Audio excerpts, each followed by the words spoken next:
Hello and welcome back to Level Zero Literacy. My name is Mason and I am so excited to bring you our episode on Night in the Woods, a game that Sam was very hyped for us to play and definitely delivered.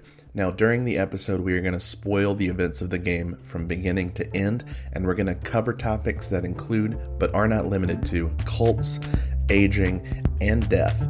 So please use your best judgment before proceeding and please enjoy.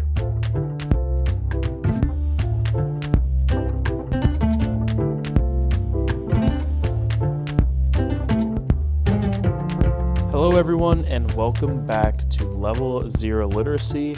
This episode we are talking about indie darling Night in the Woods, the 2017 narrative adventure game from Infinite Fall and published by Finji.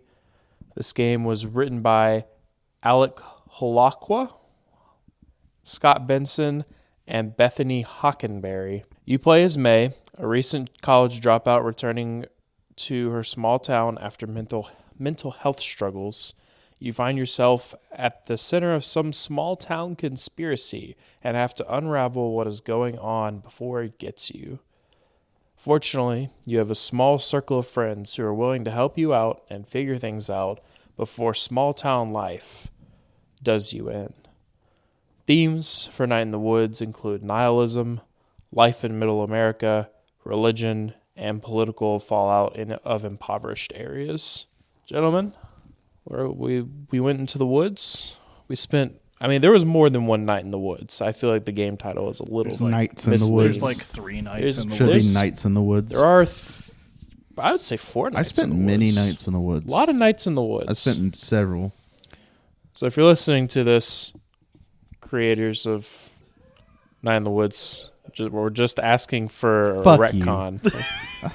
I hate you. You could go change. I am declaring. Nope. Not that. All right. I was about to say something very insensitive. All we're asking for is a change to Nights in the Woods. I'm asking for more. Or Nights into Dreams.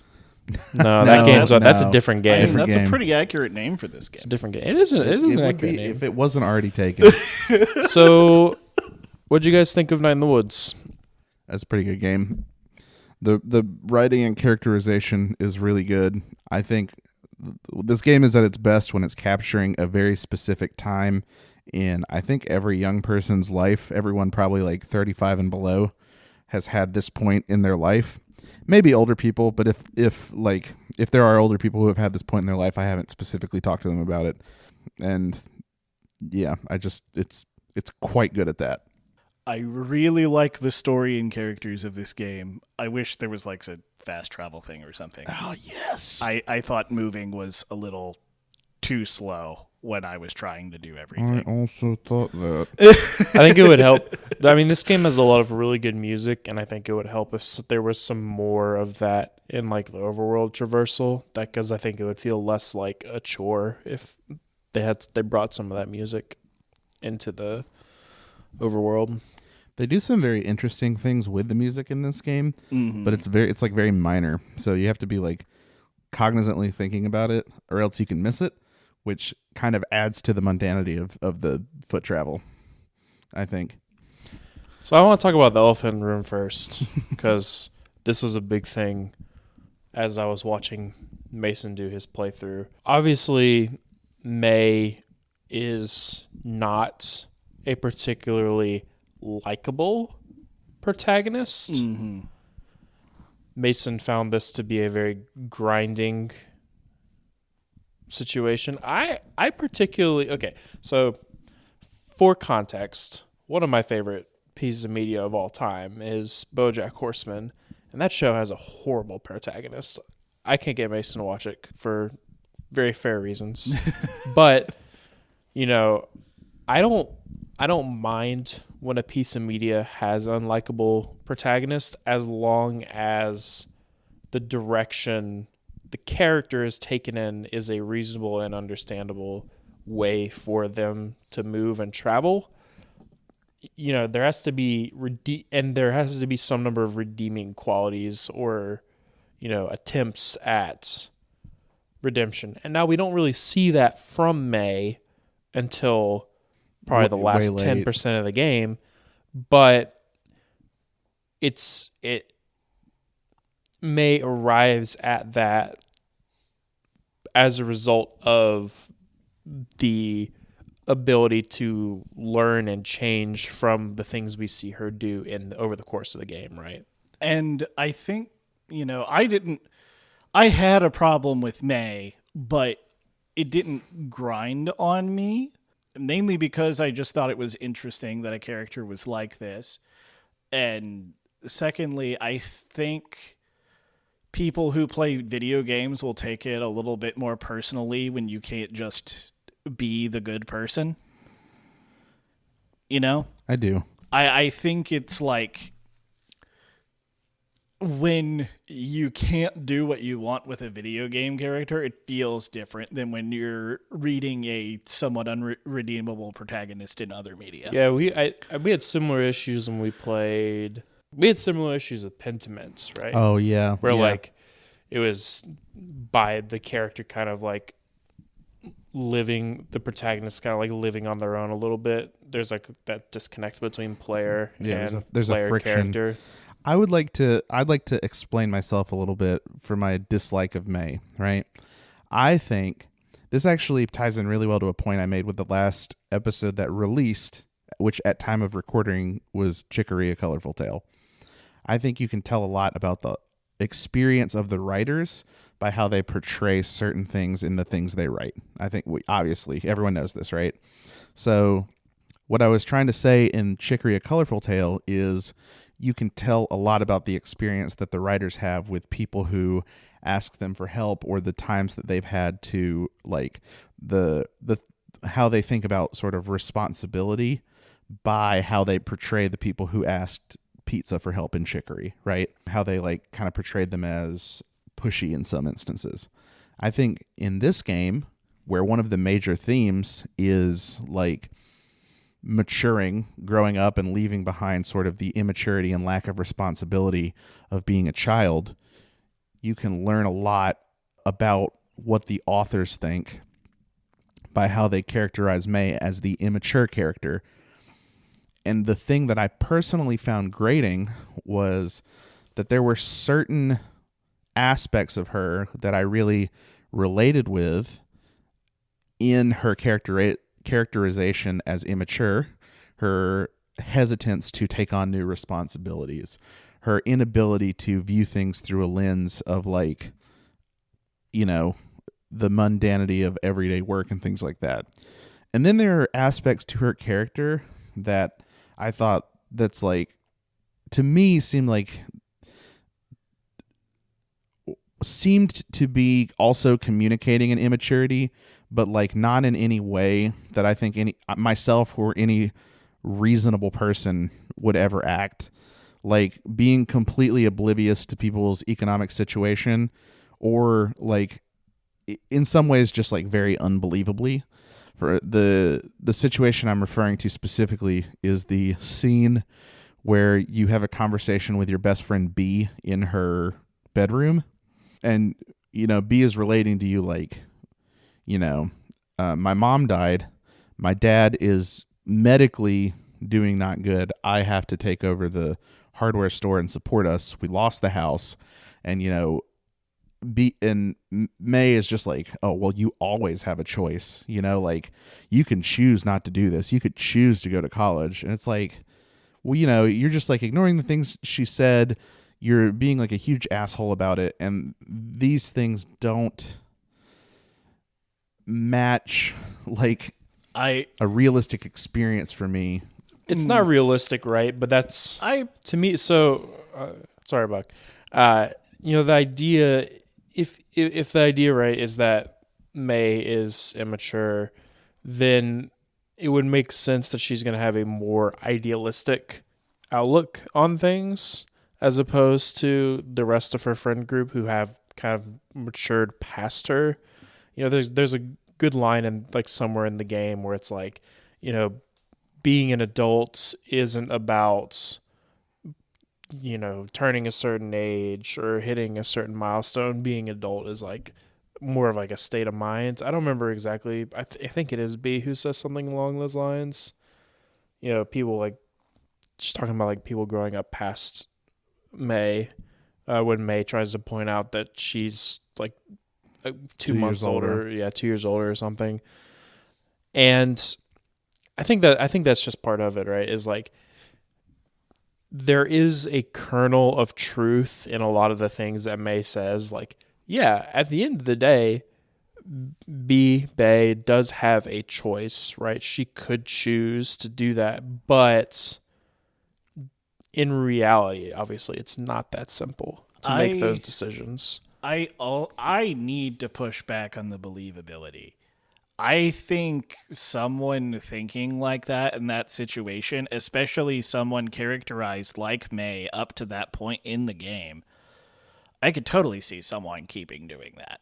I mean, you just cringed at me. I mean, look, dude, I spent years talking to teenagers for 8 hours a day. There are people that think like this. I don't think there aren't. I mean, like, it's just that there's a certain friction that happens when you know, how do I want to word this? Like, you see a social situation like devolving and all of your dialogue options are just like the worst thing you could possibly say. And I know, like, you know, the artist has a very specific like vision for how they want to portray how the scene goes down. And I want to see that, but it's just very strange to be like, okay, well, now you choose between these two identical text options that are both like the worst possible things you can say.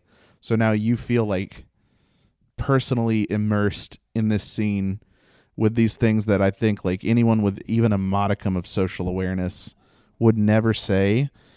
And then it's like turning up May's like worst qualities to like 10. I think you're overestimating the ability of a lot of 20-year-olds with no direction. It could be just a disconnect between myself.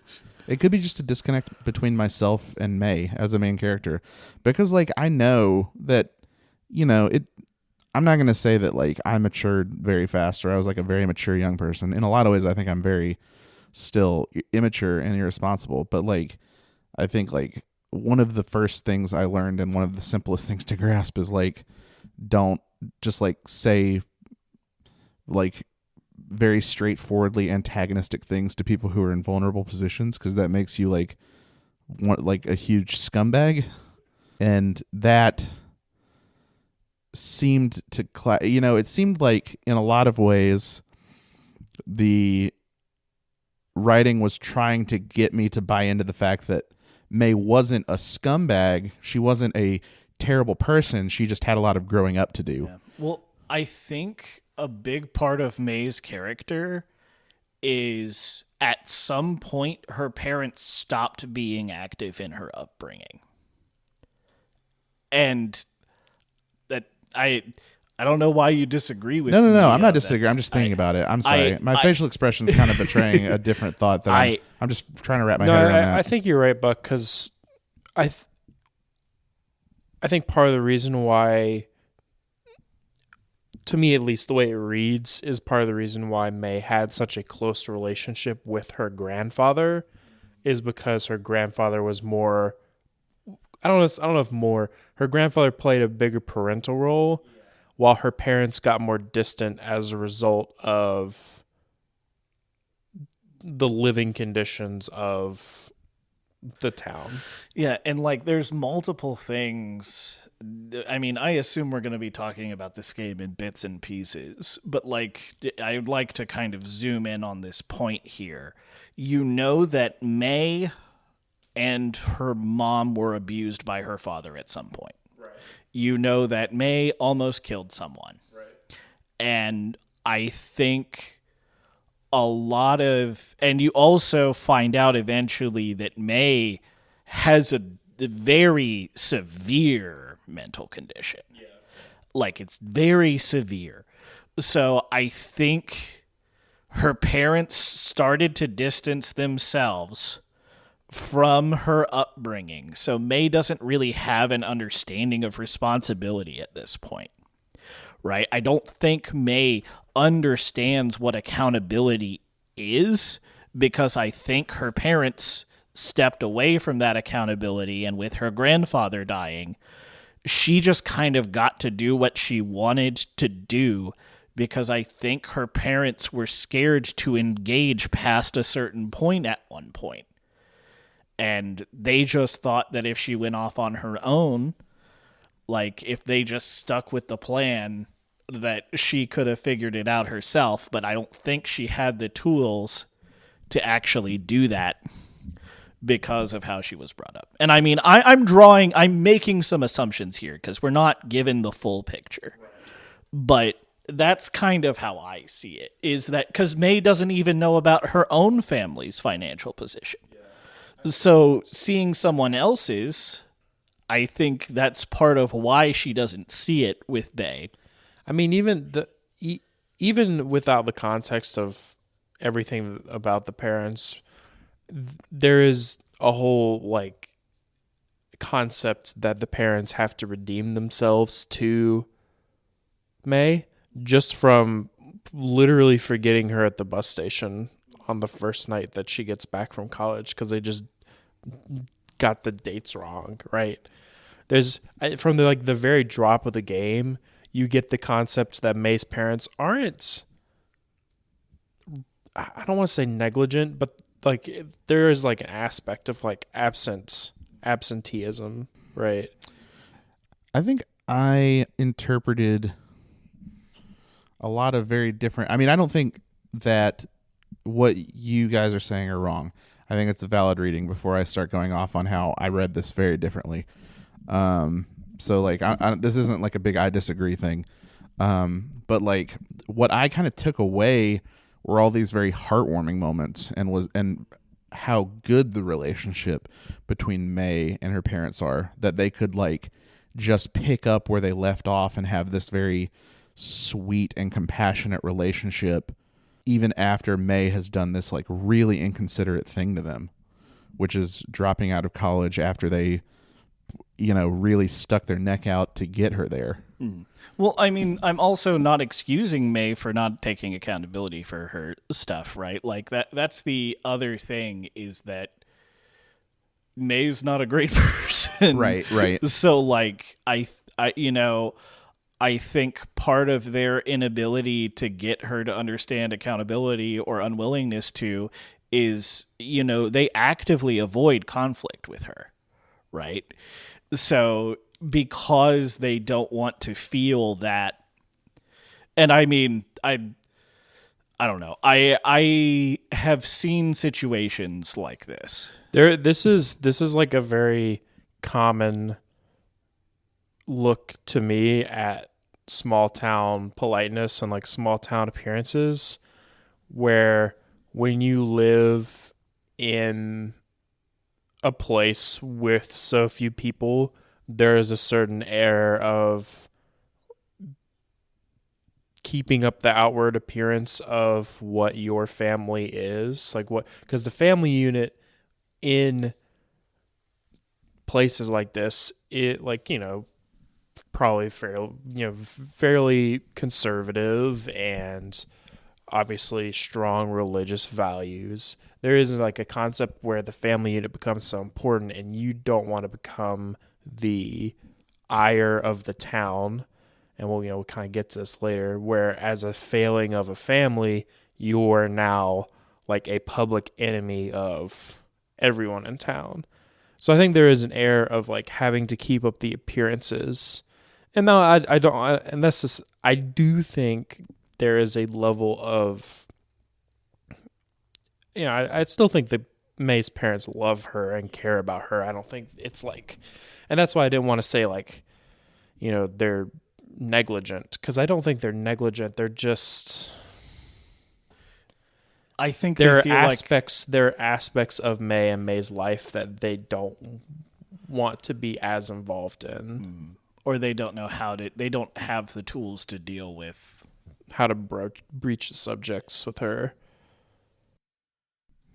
I think it speaks a lot to the quality of the game that we were able to, and well, I mean, like we all, it seems to me, like read into this and related like very personal parts of our own lives and relationships, like for instance, like with our own parents and where we were in our lives and a certain upbringing, kind of into the game, right? It captures really well a lot of these feelings, you know, in a lot of ways, in a lot of very contradictory ways, even very, very well. That's why I think May is such a great protagonist, because for all of the inane, batshit, just crazy backwards things that she does and she says, there is still a level of like truth in her as a character. Even like the grinding things that she does and she says, it's like, well, I would not say this ever in polite, conversation. Even among friends, some of the things she says. But, I think I know how to say this. May is just intrusive thoughts personified. Maybe. I mean, like she literally has them. Yeah, I don't know. That might not necessarily have been what the writers were going for specifically, but like when you think about intrusive thoughts, you're like, oh, I would never say that. May is just like, that's just the thing I'm gonna say. I'm gonna say that thing I just thought. I think another thing that made me feel pretty bad about playing May is the fact that I related a lot more strongly with Greg, and that he was right there the whole game. And a lot of times I would think like, man, I wish I was playing like the Greg game, not the May game. I think it really, and I think that just speaks to how strong the characters are in this game. That I think if you were to play any of the core cast, if you were to play May, Greg, B, Germ, Angus to a lesser extent, you would still get like a very interesting and phenomenal game. But a little bit more pushback on it being the May game. Isn't it the B game or the Greg game? Kind of. I mean, you do play as May, and a lot of your other interactions with the world are as May. But like your, I'm just talking about like the lens that you're looking through. Yeah. Through the game is like, I wish it could be Greg. I wish I could have all these like intimate, immersive moments that you have with May that are really good. I wish I could have them as Greg, because I personally relate to, like, Greg is a lot like me in a lot of ways. Just goofy guy. Yeah, he's and like even like doing crimes, even down to small things. details. Illegally owns weapons. That was a joke. That was legally a joke. Stole Stole an animatronic. From his workplace. Stole lots of Food Lion property. Breaks his company's property. Yeah, he's just like me for real. Let's talk. So I guess this is a good time to transition. Let's talk about Greg. Greg, he's like one of the best characters in the game. He's like, I mean, like, not even in the sense that he's like a protagonist and the good guy, and I love seeing him win, but just like he's like really well written, and he embodies a lot of the central struggle of the game really well in the sort of I've used the word friction a lot. I don't want to use it again. In the sort of like turbulence that happens in between wanting to hold on to the fun, childlike wonder of being a young person, and then like the responsibility and the mundanity of being like an older person. And he hits the balance so well of like what that time is like. I'm actually like, I'm a little disappointed that I was initially kind of averse to Greg. Because, like, I didn't think Greg was what May needed, right? And, like, so I did the B route. But I went and watched some of the Greg hangout things. And I think ultimately where Greg ends up is Greg is May, but reacting to the circumstances kind of like a normal person. Yeah. Like Yeah, that's what I was thinking. Like, eventually you learn that, like, Greg is just, like, someone who's handling the spot he's in way better than May, but they're in a very similar spot. But yeah, I love him. He's just, like, this dude who wants to hold on to these, like, all the good parts of, like, childhood. I feel that way a lot. He's someone who, like, very miraculously is romantically involved with this person who seems to be, like, so much a better person. And everyone around him is vexed. And I relate to that a lot. Greg has this really cool. I mean, it's like this is a stereotype that's done a lot of media where it's like big goofball who seriously has a lot of inner turmoil. Yeah. There was a time where my one moment from this game was the scene where I don't know if either of you did this, but you go into the woods with Greg. You go to the lake and you take out the crossbow and you like shoot at the decoy deer. And Greg just talks about how he struggles in his relationship with like believing that he's good enough and that he is an adequate fit for Angus. And even if you go with B, there's a scene with B where she is like, oh yeah, I think they're definitely gonna break up. Angus is gonna like realize he has better options and just leave Greg for sure. That's 100% gonna happen. And so I think, and I don't know, it's just really because it's one of those things where it's like this is a stereotype, but they handled it very well because it very easily could have been like corny or cheesy, but like Greg is such a likable. They do such a good job of like painting Greg as a likable character and well written. Yeah, like the way he communicates his feelings just feels very natural to how he's characterized. Yeah, it's not like he goes from this like, oh, you're back. Oh, I love that you're back. Let's go do band practice. And he's like, my life is such a struggle. Yeah. Everything is so hard all the time. It's like it feels very real. It's very funny that he's like, everything's so hard all the time when he works at a gas station and leaves early all the time and is constantly just like stealing from work and doing fun shit. It's like, today I have decided at work that you and I are going to get a bat and smash all the neon lights, the new unused neon lights, and then I'm going to cut out early. And he's like, and this is so exhausting. Sometimes I'm going to throw a glass bottle at your head. and then he's like, work is so exhausting. You're like, motherfucker, no, it is not. No, he's let him cook. He's kind of cooking. Greg's great. Now, the other masterfully written character, as good as Greg, B. Yeah. B is also great. For similar reasons and some different reasons, but like a lot the same. She really captures that moment in life for, some of us it's been us, some of us it's been someone we know, someone like economically trapped, right? Someone stuck in a hometown, someone who is ambitious and has a lot of potential, but like has been completely starved of opportunities for reasons outside of their control. Someone who definitely takes the things in their life seriously, like fashion and art and learning, who just like you are so certain will just never get the chance to like fully explore those things. It's like crazy. Yeah.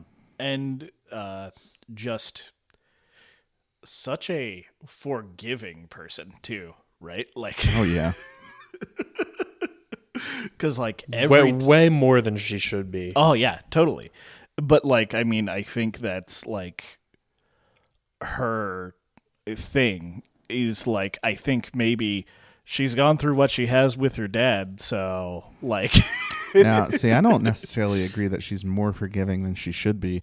I think she's as forgiving as she has to be able to maintain some semblance of a regular life, because all the friends that she's surrounded with are kind of shitheads, and it's like either she forgives them or she has no social life except for the once a month that she's able to sneak out to a college party and like live her facade of a normal life. So I think it's like, it's kind of that aspect of her personality is born out of necessity. I think is like I just have to forgive May and Greg when they're shitheads, or else I have no friends. Well, I think that whole scene with Jackie and Bay and May really just. I think it's just interesting to see Jackie, who is just like, I don't want to say normal because she's definitely not normal on like a relative scale, but like a more level-headed and adult-like person, just like having to interact with someone who very much has not moved past the more childlike aspects of their life, and like how easy it is for them to identify the problems with May and just like call her out on the things that she does and the things and how she's behaved, Even, And I mean, like, also acts exactly how like you expect her to with like what May ends up doing. yeah. Yeah, that's how a rational person would Yeah. behave in that situation. Well, cool. Just quick little cool fun fact for y'all. Jackie was transgender. And this was not very cool. This was not they originally wrote her that way, and they just forgot to put Any like indication dialogue of it. Yeah. And then they added in like a later update that Jackie is in a band called something transgender. Oh yeah. or No, I something. saw that earlier in the game. Actually, I saw that she's in a band. It's called it's like Trans Women Witch Wars or something. Yeah. I forget. But It's like really cool. I saw. I didn't click. It was the same character because she So those appears scenes twice. those scenes are really far apart. But yeah, that's really cool. No, but B is the one thing I don't like about B as a character is she has that I'm going to be really prickly and off-putting for the first like multiple times you meet me. And so you're like, average person, you sit them down, you have them do a scene with Greg, you have them do a scene with B, and then you're like, all right, pick one of these two people to hang out with. Are going to pick Greg because he's cool. So I think that is the hard part. Even I did that at first. I eventually did one of the scenes with B. I went straight for B. Yeah. I went straight for B. I was like, I got to know like what's Yeah. going on here. That and then, was like, also my pull. Yeah. I wanted to know what was going on because of how weirdly nice she was to May. Like, for me, it was because the first interaction with her, where she's like, "Yeah, I'll give you a ride home," and then you're like, "How are your parents doing?" And she's like, "Get the fuck out of the car."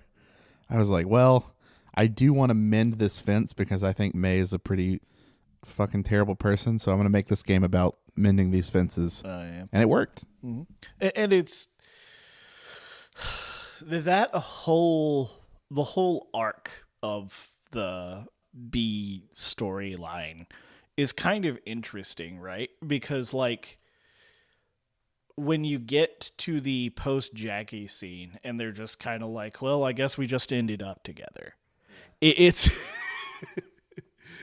it almost doesn't feel like they've actually gotten to where they need to be. But then everything else that happens after that, it feels more like that.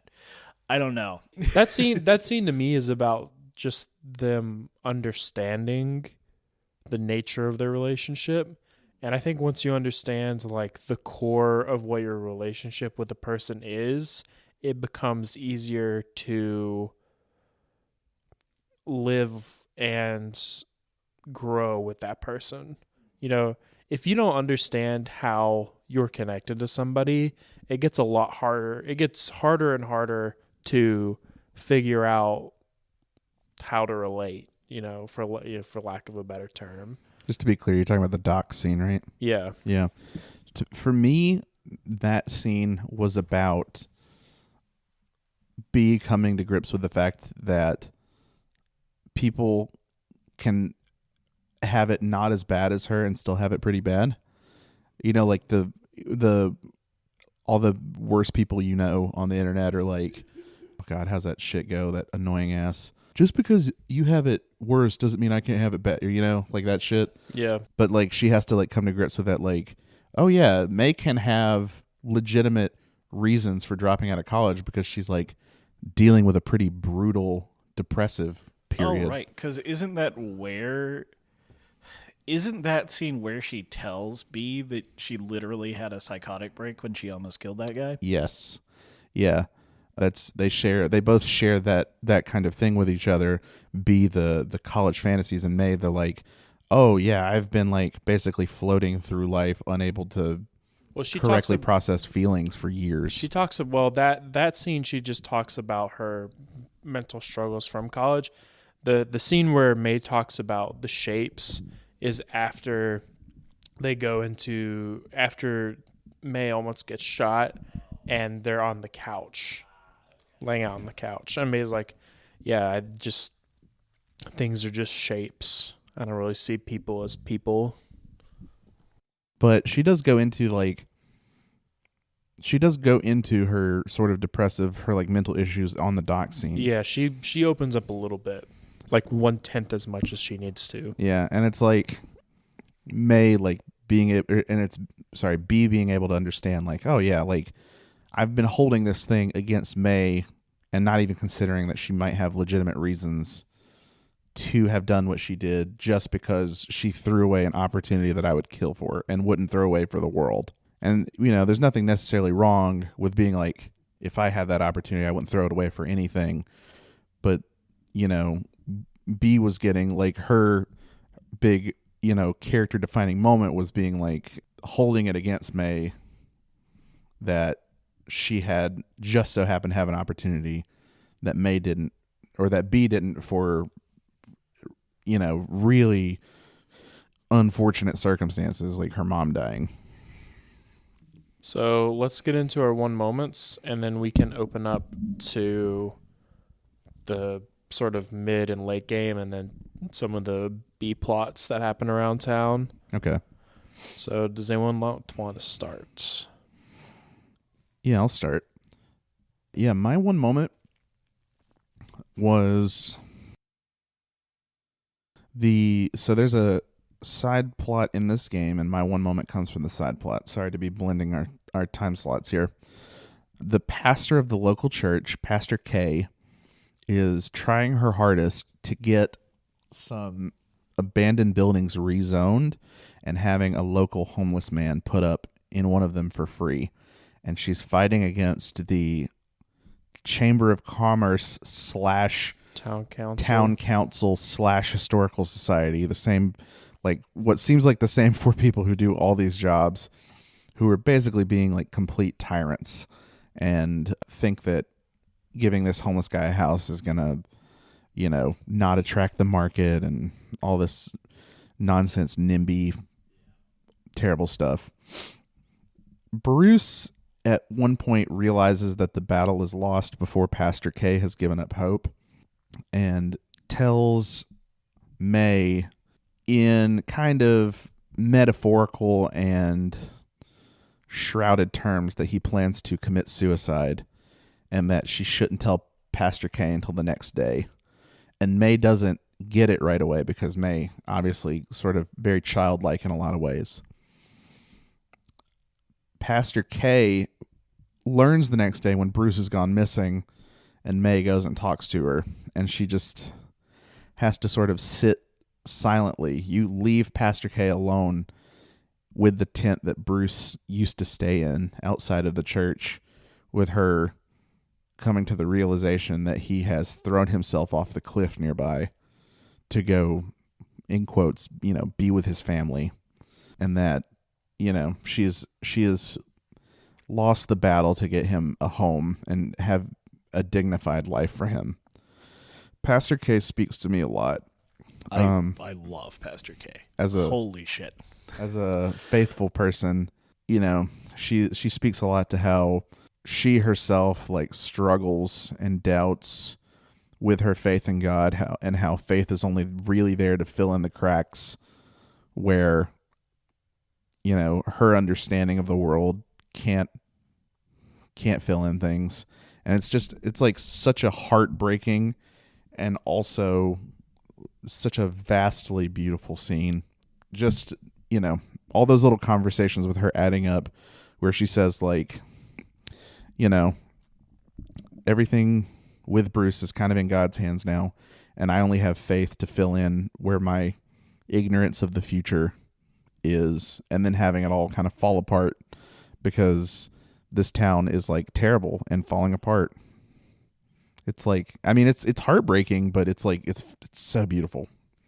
Yeah, I love Pastor K is a fantastic.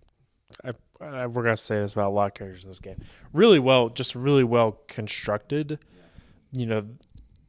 I think it's really smart of this game that you can't even talk to Pastor Kate until many, many days into the game, because for me, I think a lot of this game is the important aspects of this game to me are told through these side stories and through these plot threads that relate to life in a small town in an impoverished area, right?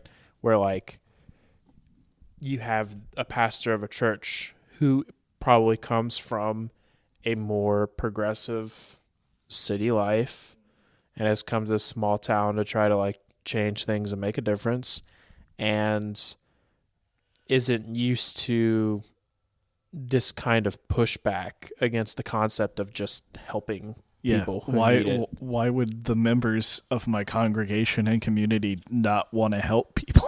I love that. Hey, what's up? It's Mason, and I'm back for the mid-roll ad. Normally, at this point, I'd do some jokes, but after that last section of the podcast, it feels just a bit inappropriate, so I'm going to be a bit more clinical today, if you'll forgive me of that. I'm just here to remind you that if you're enjoying the podcast, it helps us out so immensely if you rate us 5 stars on whatever app you happen to be listening on. And then also, please share, like, and comment, and do all those other cool social media engagement metrics anywhere that we post or anywhere that you happen to post about us. I'll throw you back to the episode. I guess I can talk about my one moment. So, my favorite character is Selmers. Yeah. I love Selmers. Selmers is great. She's great. Selmers' whole thing is that she writes poetry. And Hold on, that's not her only thing. That's not her only thing. She's also divorced. And she spent some time in jail and dealt drugs. You said divorced 3 times. Yeah. So that was the best joke I've ever told on this podcast. I got nothing from you. Fuck you guys. So if you talk to her most days, one of the things she'll do is she'll give you one of her poems. And the first poem she gives you is, "My heart is a dankness, but when I see you, I feel a thankness. When I feel a blueness, all I need is a Eunice." Yeah, okay. That's just kind like of cute and goofy and kind of corny. Multiple days later, she reads a poem. It's, "Bats and moon against the gloom. The night is black. I made a snack. I microwaved pizza I'd saved. The pizza is cold. Is breakfast gold?" That's 2 of her poems. Good ass. And you're poems. like, this is fun. Those are good ass poems. And then you have a scene where you go with B to the library to read some microfiche. Because you're trying to track down the mystery of ghosts. And as you're leaving, if you've been just talking to Selmers enough, you see the Possum Springs Poetry Society is having a meeting, and you have the ability to sit in and listen to some poetry. Can we point out the characters that are here? Yeah, so one of the characters is a guy who fishes in a flooded tunnel. So good. And all of his poems are about how he thinks the fish judge him. He's just singing to the fish.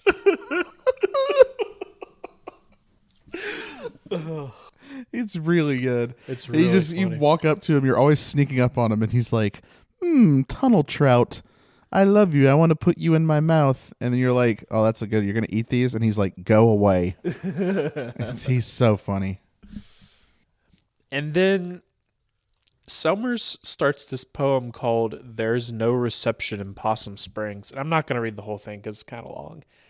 But it's basically this, whereas all of Summers' other poems have been kind of silly and kind of lighthearted, this is like a slam poetry session where she talks about how trickle-down economics have failed and the ability for younger and younger generations to obtain anything has become basically untenable. And I was like, I remember like sitting through that scene the first time. I was like, what the fuck? Yeah. What just happened? Is not the same Selmers. That was awesome. Yeah. I want more of that. That was a great scene. But the reason that scene works so well is because you don't expect that that's what is about to happen. And I've never, it's so rare for me that there is one strip of dialogue in a game that I feel so wholeheartedly encapsulates one of the main things that the game is about. And I felt that this scene with Somers was like a perfect summation of like small America dying, right? You know, it's the idea that there's all the wealth is being not hoarded. I'm like it's being concentrated. All the wealth is being concentrated in these like big cities, right? Well, it's not even just all the wealth being concentrated in the big cities, right? It's also the labor they can do is taken from them. Right. Yeah. You know, there's other scenes where like people are like, well, you know, all the jobs are sent overseas and stuff. It's like, yeah, that's a problem. But it goes back to this Summers poem where, you know, the reason why this is all happening is because big guy somewhere making more money. So I don't know. There's just something about that scene to me that just, in a game that has its moments, but I would say across the board is like fairly silly. The moments that are going to hit the most are always going to be the ones where the characters take a step back from that and just are allowed to be real. And to me, this was the one that hit the hardest, just because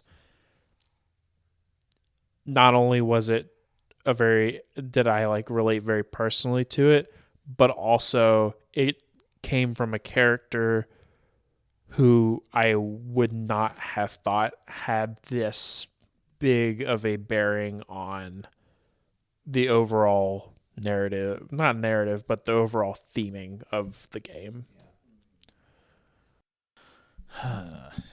Okay. You're going to have to pick just one. Yeah, it's hard to pick a moment because, I mean, one, you two picked like two of the big ones. Like, I really liked the Bruce and Pastor K storyline. Like, that was very good. Oh, man. I will pick the moment that is called, for the achievement for it's called like something field, where May and her mom go out into the field, into that field. And, you know, at this point, May and her mom have had the confrontations that they've had. You know, May's mom feels wronged by her just coming back and not being willing to like be forward with why she's back, right?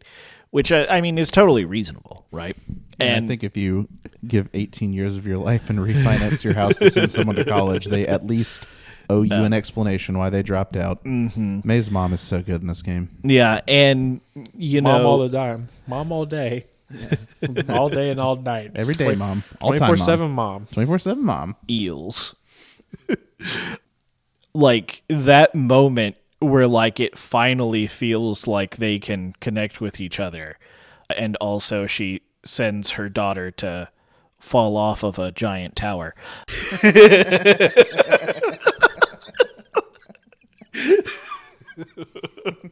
Yeah, jump on up there.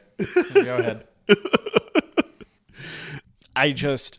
I was really glad that that moment happened, because, it's a really easy for games to kind of not give you a good resolution to that kind of conflict. And, that was, at that point, I was like, okay, and at that point, like, some, like, sad, weird stuff had started happening too, right? So it was like, okay, at least we've got this going for us, And also, I'm really sad. I don't know if this would be my moment, but I found out there's a thing you can do. I didn't know you could give your dad the tooth. I didn't know that either. So to give everybody context, because I thought this was just a super interesting world building thing that we'll never talk about again. This is when Buck says really cool world building context, he is like way underselling it. This is like this is the coolest shit in the fucking game. I read this scene and this is another scene where I was like, what the fuck? Yeah. So when you're doing the microfiche thing, you can read about what happened to your town. Yeah. And part of what you find out is there was a massacre of a union by the National Guard. And apparently what happened is... So, like, y'all will have to help me out because I don't think I remember every detail correctly. The guys who were responsible for the massacre happening, they took their teeth. Like, the union members. So what happened was... They killed their boss. Yeah, there was a bot, though. The union was bargaining with the boss. The boss hit one of the union members or attacked one of them. So in response, the union held him down and pulled all of his teeth out. And then in response to that, they massacred the union.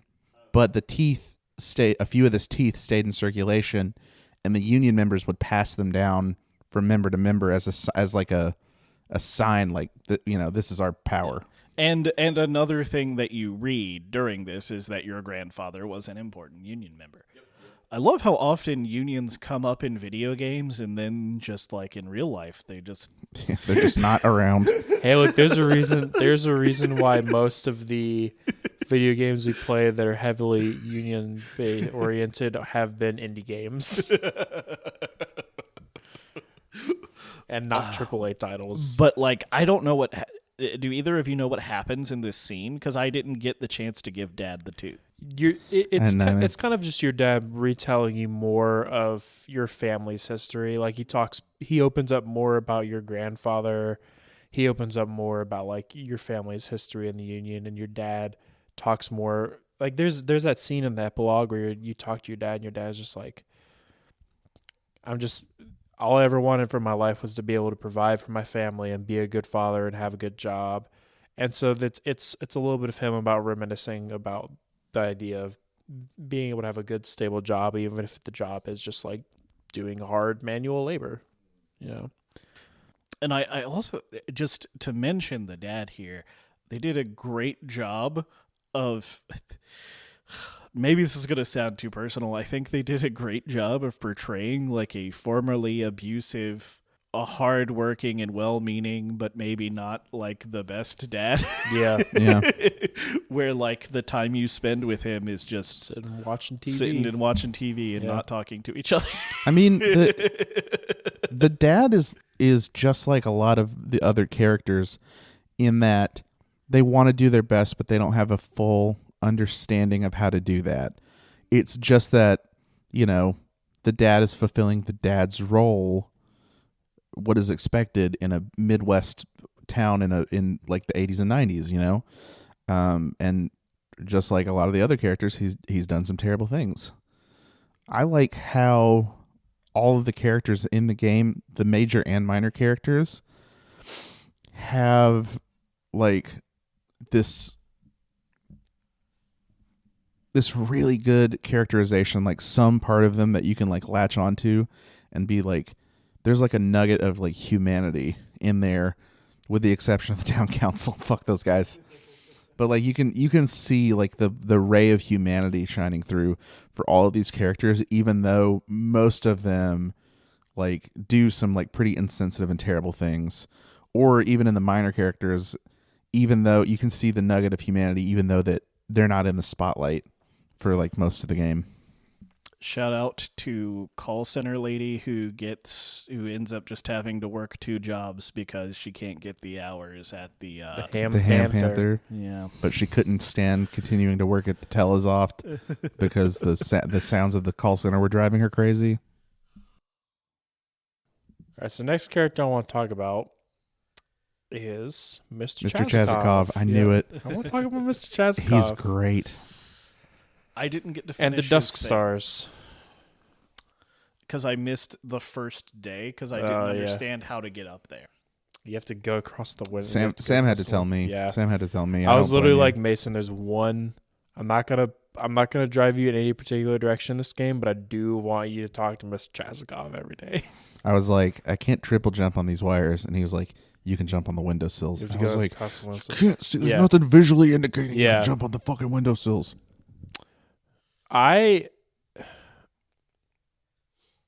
The Dusk Stars are like so completely unnecessary to the rest of this game from a like. So I follow the art director of this game on Twitter, and it's very clear that one of his hobbies is stargazing. And so my belief, and I don't know if it's for sure, is that part of the reason this ended up in the game is because he was like, hey guys, I have this concept I want to, there's things called dust stars, and, we can make up constellations in the universe of the game that become relevant to, that connect to characters in the storyline of the game. And also Big Snake. And also a big snake. Here's a big snake. And so I just really like how there is this ethereal thing because, you think about all these dream sequences that May has. You think about all this like crazy cult stuff that happens at the end of the game that we'll get to. And it's like, well, there's no one there to like explain anything that's happening.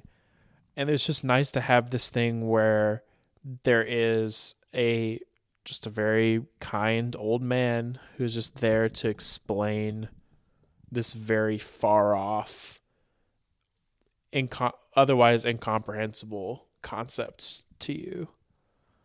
And I just really like that. And I really love like all of the constellations that they put together and all the like little stories that they tell and how they start off with these like big, grandiose, epic tales. And then it's like, this guy discovered fire. Yeah. That's cool.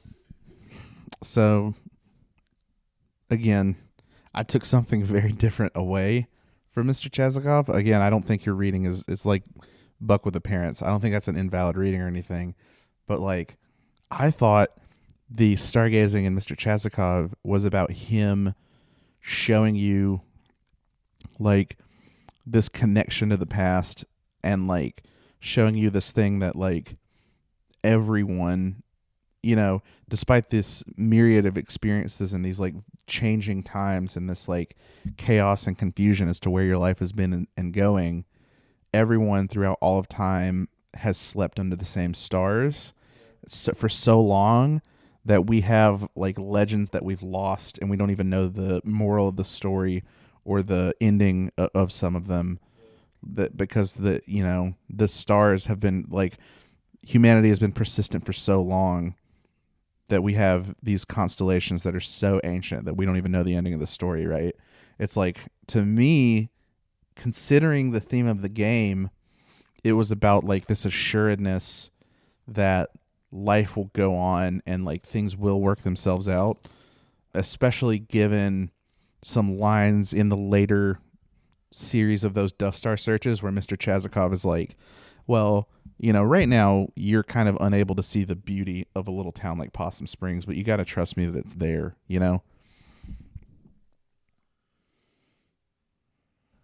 So I guess we should probably talk about. Metal Gear Solid 2 ass ending. Yeah, let's before we get to that, I think there's two more things we need to talk about. So first thing, let's talk about, because they kind of tie together. Let's talk about May's dreams. Oh Dream yeah. sequences. So on some nights, not every night, but on some nights, you do this dream sequence where May finds herself in a dreamscape, and you have to go around finding these 4 musicians, activate them, and then return to where you started. And then normally there's going to be some astral animal that shows up and does something. Usually kills May in the dream, presumably. And usually part of the imagery of the dreams, I think, is like the history of the town, right? Interesting. Okay. At least I think it is. That's a reading. That's a way you can interpret it.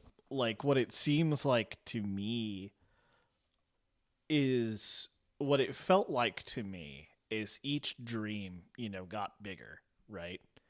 And with each dream getting bigger, you saw different kinds of imagery in the things.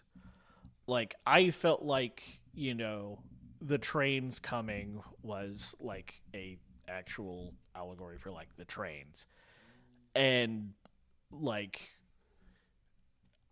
I think I'm trying to remember exact details of the dreams. It's hard to remember exact things in this game, especially for the dream sequences, because I found them a little annoying. Thank you. Thank you. See, Buck, you and I are like the same person. We share a brain. Did I not say the same shit? Did I not say that same thing to you when I was doing the train one? It felt kind of like you were running around the town in part of like May's personality, and also like seeing, like, if I'm remembering right, I feel like there was kind of like a flooded feel to one of the dreams, and then you had the trains, and then you had like the woods. You had like the floating sky one too. Yeah. Although I don't really know what the floating sky one would be in that. I like the dream sequences just because the music slaps. Oh yeah, it does. The music's really good. The music's what makes it bearable that I have to walk back and forth 15 times to figure out where the last. You go all the way to the bottom of the shit, fair, and it's like all the way to the top. The game does direct you a little bit. Yeah, you get the There's little glowing, the little glow at the edge the of the red screen. dots. Yeah, those are helpful. It's I just couldn't that tell big. if that was trying to guide me or not. It is. Yeah, they are. Those were helpful. It's just that the levels are big, and Yeah. May is very slow. So what I thought those were trying to symbolize was, I thought May was dreaming about her fears, that number one, the town was changing rapidly without her, and that two, it was like grappling with mortality. Because like the things that I was seeing and what I was thinking about is like, what does a train do? It just moves on relentlessly. And then like, what does a flood do? It's this like unstoppable force of nature. And then like the town floating into the sky is like it moving up and away without May. And then at the end of all the dreams, she dies to this big monster attack.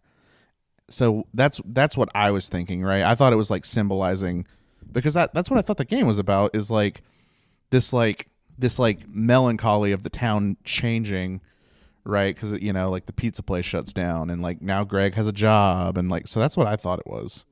I like the thought that it could be the history, though. Yeah, I like the thought that it could be the history, because there's the train station and the fucking flooding. Yeah, I think it's the potential of whatever chthonic being that lives under the town trying to communicate with you. I think there's I think both of you are fair, but I think there's one point that we're missing in this, and that is that in every dream, it's always the musicians that are there. Yeah. Because the music is one of the only stable things that May has in her life. The band practices. The band practices and the ability to play bass, even though it seems like she pushes back on her ability to do it a little bit. Like, clearly it is a talent of hers, and that is something that will always be there. Well, her. She's only ever as talented as you are at playing rhythm games, right? She could suck shit at playing bass. Yeah. Why is there a trophy for not hitting a single note in all the songs throughout the game.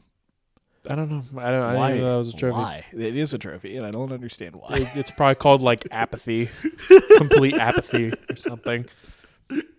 I really like the songs. I really like the song vignettes. I like how they're animated and stuff. I like the songs. I don't think they designed the note charts very well. Oh no, of course not. It's not a good rhythm game, but it's not a rhythm game. Yeah. All right, let's talk about the ending. Let's Metal talk about Gear Solid 2 has ending. the ending sequence where you go into the woods and then you get shot and you find a cult and you find a big hole, and inside the hole there is a god? What Question mark? So why don't we start with on Do we want to talk about furry Halloween? Oh. I thought you wanted to talk about the night where May dreams about God. Sorry, I lost my shit. On Harfest, May sees a random child get abducted, which causes her obsession with figuring out what the ghost is. You go and see and figure out what the ghost is.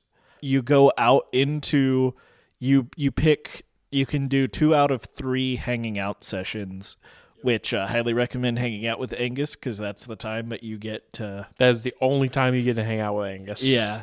And you see the hash-slinging slasher walking around, the same person you thought you saw on Harfest.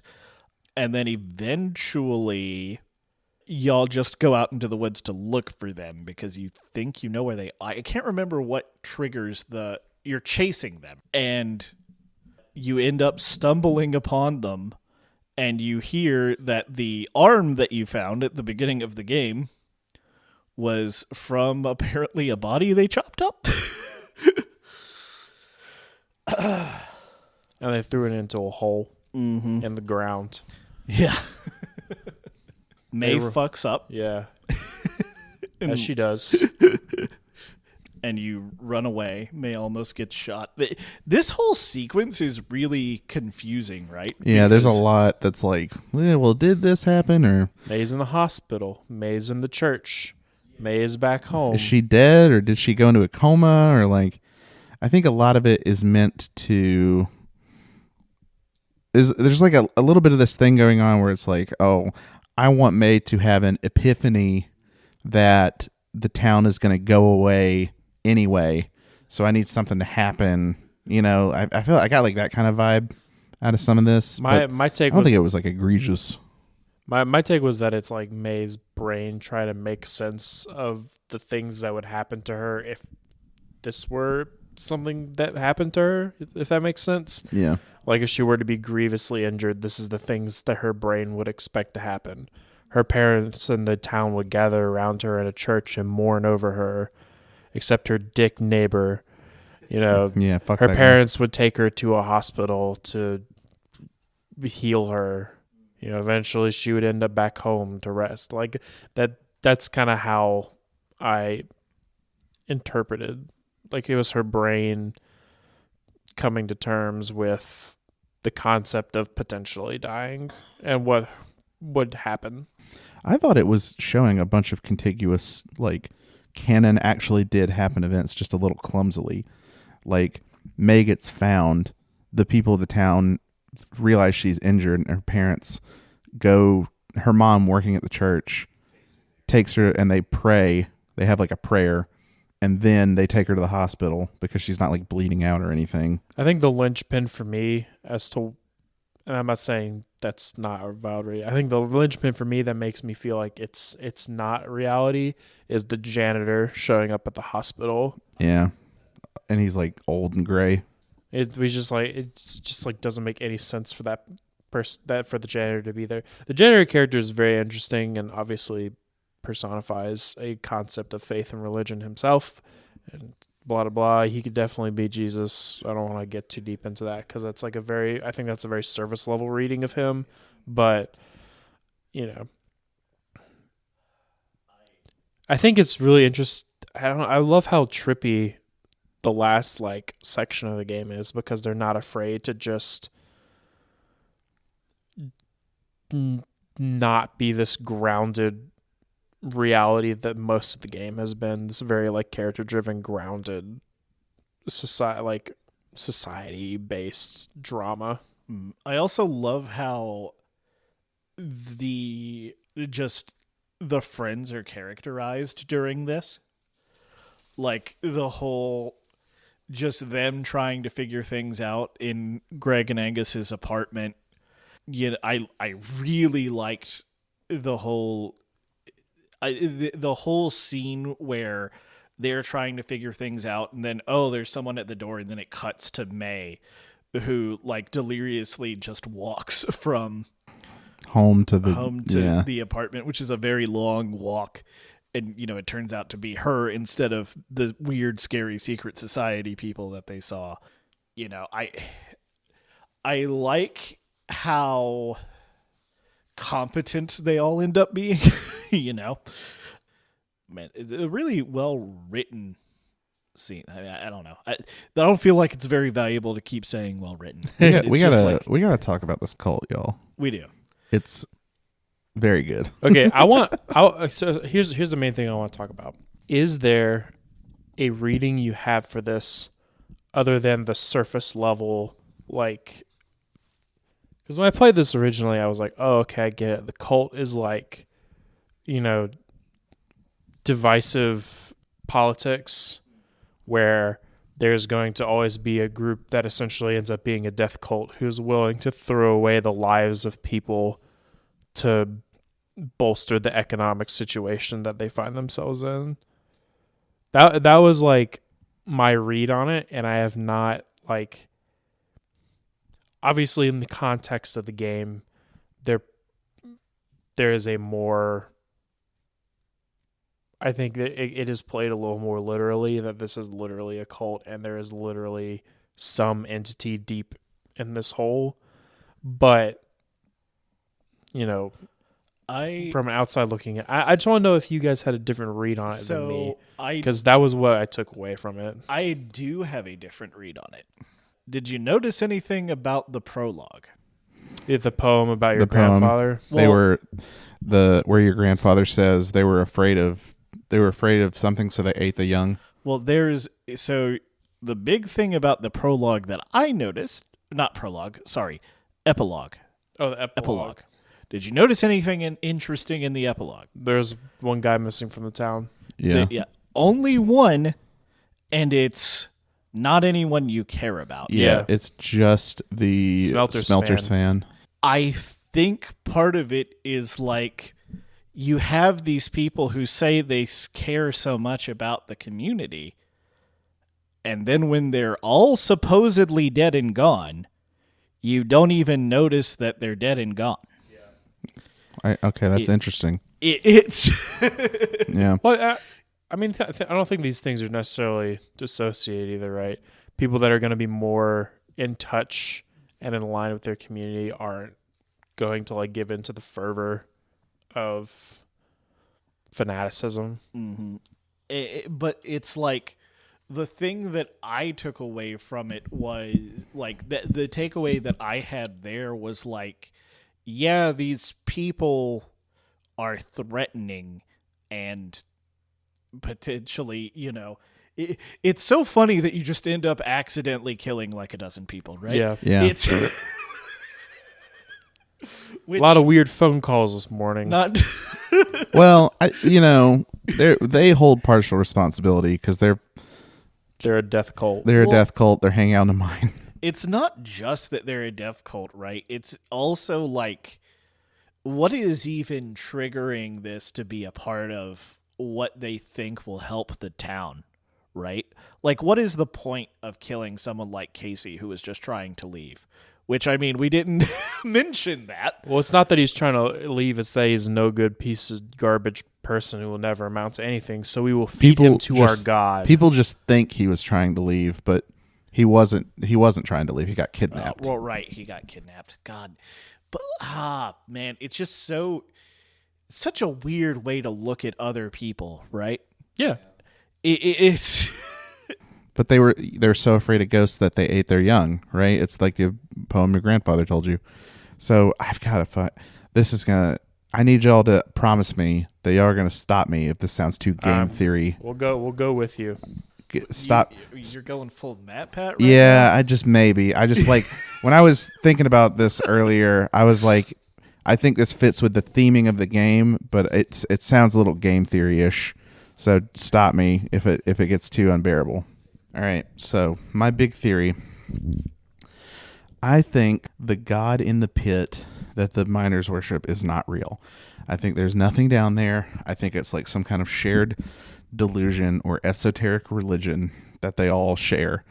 And I think it's meant to illustrate the sort of logical conclusion of these character traits that May is trying to move past. I think this for two main reasons. Number one, the god that they describe, right, is the black goat. That is a Lovecraftian thing. It's Shub-Niggurath. It's literally like one for one the thing that H.P. Lovecraft wrote. So I think they chose that for a reason. I think they didn't make up their own little crazy eldritch horror. I think they chose one specifically because to illustrate that it's fiction. It's fictive. I also think it's fiction because at the beginning of the game, your grandpa like literally tells you like it's a ghost story. It's like one of his little spooky stories. I think it's there. I think those scenes were like, to me, about like, you know, in a lot of ways, this game is about people who hold on to the past and it ends up damaging them. And the cult we see is this like weird underground group of fringe right-wing weirdos. And around the time that this game came out was sort of 2017. Yeah. So you had a lot of these groups of fringe right-wing internet weirdos grasping onto these like weird esoteric religions, right? And like in an attempt to recapture these good parts of the past. And that's exactly what the cult's doing too. And it's like the logical conclusion of May, right? Of these bad parts of May, these parts of May that she has to grow past and learn to let go of, right? You know, because she's like antisocial and she's on the internet a lot and but you know, has these metaphysical beliefs, right? She's like in some ways like she is open to the idea of God, and she comes from this like Midwest small town, and it's like the danger of not maturing and not letting go of these thoughts of the past. And I don't think it's like a fully cohesive reading because obviously there's like the teleporting serial killer and the, you know, like, oh, the goat sings to you and she's literally like dreaming about music. But like, I think the elements of that are there. I think to me, it was supposed to be read as like, yeah, these are just maniacs that are killing people for no reason down in a mine to recapture something that they'll never get back. Mm-hmm. That's what it was to me. Yeah. And that's mainly how I read them too, is like, you know, they have nothing else that they think they can do, right? Like, they're not corporate bigwigs. They don't trust politicians. Yeah. They simply, the thing they can do is worship an eldritch god and kill people they view as undesirable. Yeah. Just like in real life. People who don't share their values. It's not even just don't share their values. It's act exactly how they want them to act, right? Yeah. Well, I mean, those things aren't mutually exclusive. I grew up around some of these people. They would describe that as not sharing their values. Yeah. I think you probably have met some of these people before too, right? Like, so like I said, it has some holes. I don't think it's meant to be like a game theory, like this cracks the code type thing, but it's certainly how I interpreted it. Anything else you guys want to talk about for this game? I really like the choice to let you control May's hands instead of just like hitting spacebar and picking up a thing. Grabby hands. Yeah. Just like you have to like open a window, you have to like it really like the two times that I thought like, okay, this is like really good is the time where You she's steal. like burglaring. Yeah. She's doing burglary and her like hands are shaking. It's like, yeah, she loves doing crime. That much is clear. She talks about how much she loves it and she's very excited to do it all the time, but it also makes her very anxious. It's like that's like a great characterizing moment for May. I like the teens. The teens are funny. The teens The are teens are really really good. funny. Where May, this strange woman just walks up is like, "You guys need to roll around in numbers." And they're like, do we know you, lady? I love the teens in the graveyard. They're just The like, graveyard. tell us your most embarrassing moments. Have you ever done it? What did it feel like? It's so good. The graveyard teens are good. Man, if we're talking about how this game's about, maturity, teens do a really good job of just being stupid pieces of shit the whole time. Except for Lori. Except for Lori. Lori's great. All right, well, I think that brings us to an end of Night in the Woods. Thank you guys for playing this game with me. You can find this game pretty much on Steam, and I do want to give a big shout out to the Glory Society, who kind of was the group that developed out of Night in the Woods. Just found out recently that they're having to cancel development on the next game, which was going to be Revenant Hill. So hope that all of the members of their team who are having health issues have good recoveries, swift recoveries, and maybe they are able to work on a different project someday. Hey, special thank you to all of them. I know this game meant a lot to a lot of people, and it was really special, and I'm glad that they got to work together to make it. Yeah, thank you for making this game. It's really good. Next episode, we are going to be talking about Katana Zero. Just a Way 180. different. Just a Way- 180 thematically. So if you want to play that, you can pick it up on probably, I think, most major platforms. But we will see you all next time.